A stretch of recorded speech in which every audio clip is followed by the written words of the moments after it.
está. Joder. Ya está. Es que vamos, ¿cómo se te ocurre enfrentarte a ese chorizo, Miguel?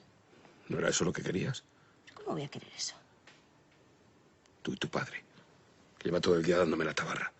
Ya, pues porque quiere que te respeten. ¿Me respeten? Sí. ¿Y esto es respeto? Pues mira tú el respeto. Ahora que el otro también se ha llevado lo suyo. Como tú querías, insisto. Miguel, ¿cómo voy a querer yo que te hagan daño si eres lo más importante de mi vida? Eso es verdad.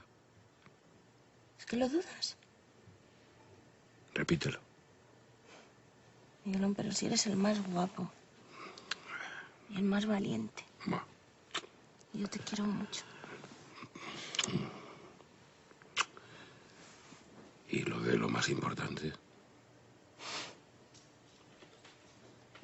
Y eres lo más importante de mi vida.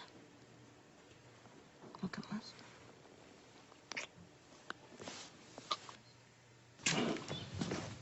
A ver, tortolitos.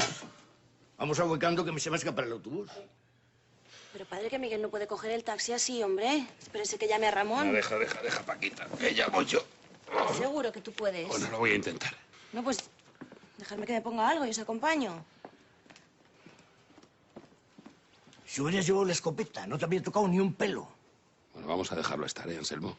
Vamos a dejarlo estar. Yerno, ¿Qué?